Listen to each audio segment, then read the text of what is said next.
Looking for something plant-based and perfect for satisfying that meaty urge? Chicken drumsticks might be the ticket. As soon as I'd carved those bones out of cedar planks, I knew I wanted to do them for chicken, but I have to go gluten-free. Yes, which means I can't eat seitan anymore, which I'm not gonna lie, I'm a bit devastated about. Bread, crumpets, all of that, can't have it anymore. So yeah, I'm just gonna reuse the rib bones, which is a shame because I had sort of planned out how I was gonna carve chicken leg bones, but not to worry, I like reusability. And if going gluten-free doesn't help with my Ehlers-Danlos syndromes after 9 months, I think I'm going to bake a bed out of bread and then take a pot of butter to my bedroom and just have a wild weekend. If you want a really good look at how to make the dough and then wash it, check out the ribs video and also the steaks video. I'll pop some cards up for you and links in the descriptions. This time I've decided to use strong brown bread flour and just see what that's like. So it's got all of the little bran, I think they call it, the little outside bits of a wheat grain. So I just want to see what that does to the texture. So I did the same as with the ribs, just added, so it was 1.5 kg bag of flour, added about 800 mils of water, just enough to get it together into a dough, minimal amount of kneading, and then I left it for 1.5 hours, 2 hours while I potted around doing chores, and then washed it. So I did again, cold water wash with the potato masher, and then a hot water rinse, repeated that twice, and it's come to a very nice texture already, lovely and stringy. I mean, that's just, looks like a pair of pants, doesn't it? This one's a bit more simple than the steaks and ribs, less flavourings. So I've got onion and garlic, that just give a really nice kind of background flavour. I've got the dried celery powder and dried lemon. When I was dehydrating these, I noticed that the house smelled like baked chicken. So that seems like a no-brainer really. I use Massel brand of chicken stock, but the last time I used this, I must not have put the lid on properly because it's all caked at the bottom. I've also got some of the Awesome chicken flavour soup base, just in case that amount isn't enough. And then I've got a little bit of celery salt, so that's just celery seeds that I blitzed up with some salt. Touch of white pepper maybe, bit of MSG. And just like the other two wash the flour recipes, I'm going to use the food processor to get the flavourings in there. So I'm going to tear that into chunks in the food processor. 1/2 teaspoon of celery salt, 1/2 teaspoon of celery powder, teaspoon of onion powder, 1/2 teaspoon of garlic powder, 1/2 teaspoon of MSG, 1/4 teaspoon of white pepper, 1/2 teaspoon of dried lemon. This is the stock, so you can see it's gone a little bit gummy, chewy, a bit like a candy. Weirdest candy ever. So I'm just going to break that into pieces. About a tablespoon though of chicken flavour stock. That's all of the ingredients in the food processor. Now with the beef, I put the beetroot in, so I've got a really good indicator if the flavour's in there evenly. So this might not be quite as well blended, but we'll see. So just give this a really good blitz. Check the flavour.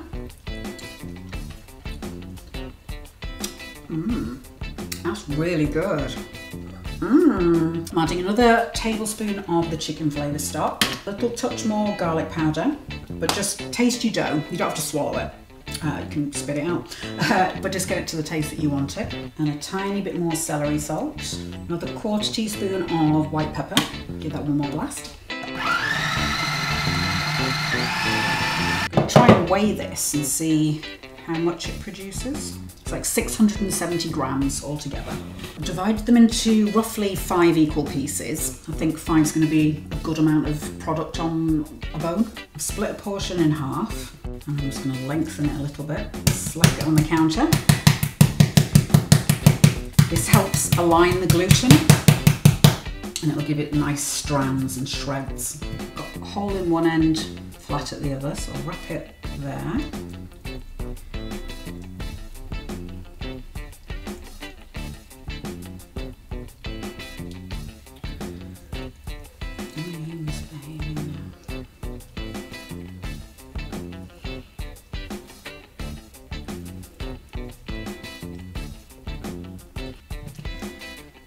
And then just wrap the other one on top.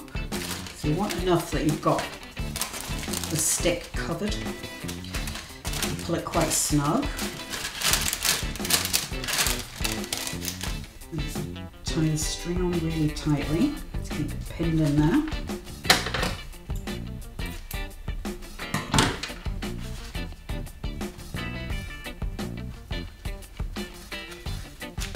I've run out of greaseproof paper, so I'm having to use foil, and I think the greaseproof just got too wet as well, so it's bursting. So I'm going to wrap the other two in a bit of foil as well. I was just trying to avoid it because it's just very wasteful, although that stuff's heavy duty, so I can reuse it. So I've wrapped all 5 of the drumsticks. Let's stick them in the Instant Pot.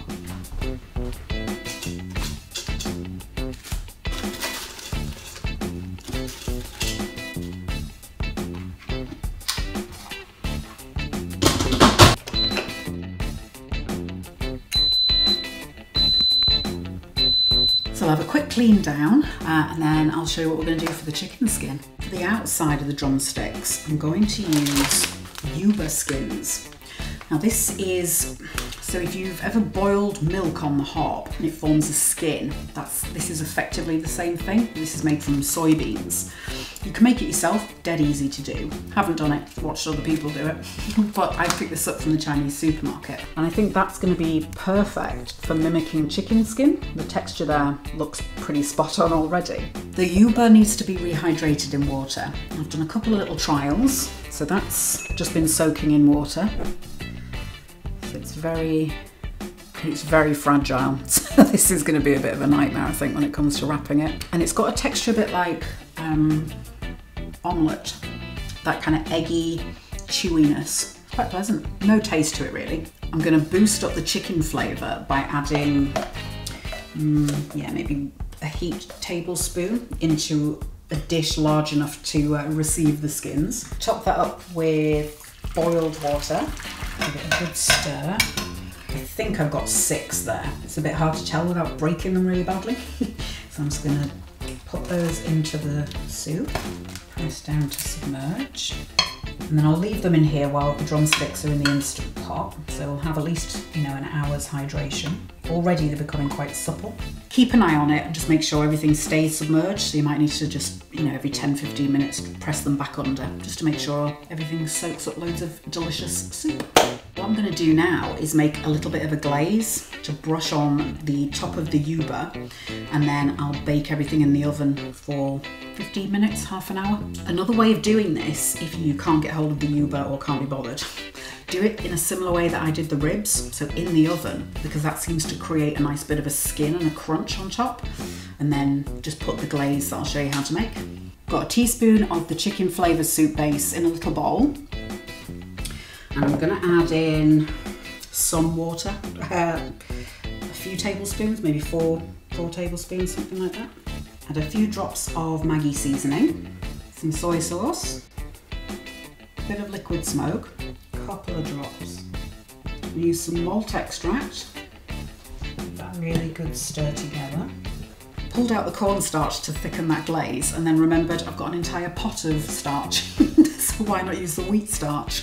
So that's all of the starch that's been washed out of the flour. So I'm just going to take a small cup of that. So I'm going to add in a tablespoon of the wheat starch.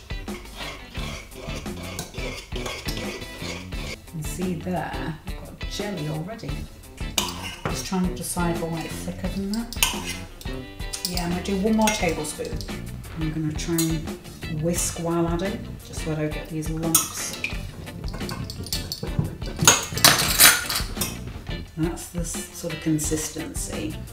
So here's the Yuba, so it's nice and soft. Yeah, I've got a feeling this is going to be an absolute nightmare to wrap without cracking it.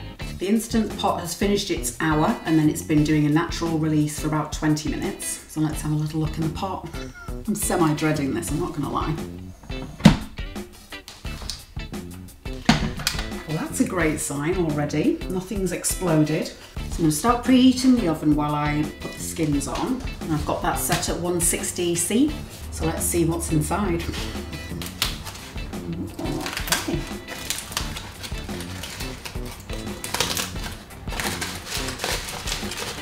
Just stick the probe in, make sure it's cooked in the middle, which it is.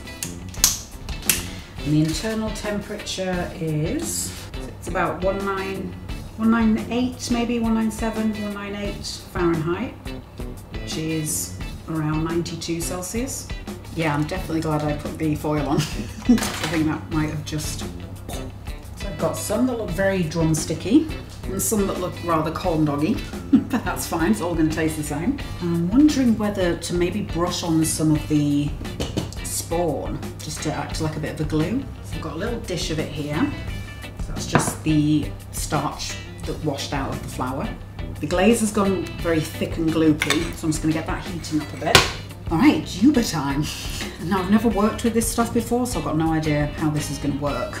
But we'll find out. This is the problem, you see. You get lots of splits and cracks in it. Very, very fragile. Very fragile. Brush some of the spawn all over the drumstick. Maybe lay it there and then build up. Anything I do results in a bit of a mess. Yuba skin isn't working at all and it's getting me really frustrated. So I've got that dish of spawn. I'm going to add in a bit of the chicken stock. So I'm adding about a teaspoon, something like that. And then I'll do like I did for the ribs. I'll create that kind of crust on the outside. Because otherwise I'm going to be here for hours and I'm going to get really angry. I just didn't think it would be so fragile. I didn't realise it would break so easily. So now I'll brush this over the drumsticks.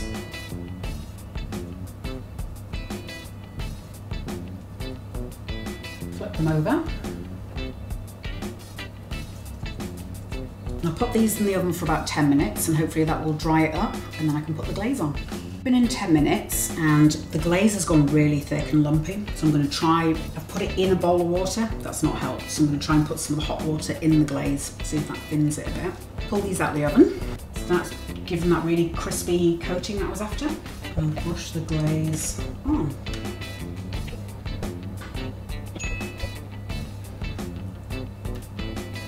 To make sure every bit of it's coated, and then pop those back in.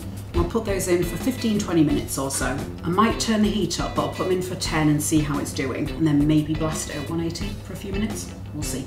So these were in for 20 minutes altogether, just at 160. I didn't bother upping it because it's gone quite nice and there's that skin formed, which is amazing. Despite the Yuba not working at all, it's actually come out really good. Very happy with those. So a bit like the ribs, it's formed a kind of skin almost on the outside.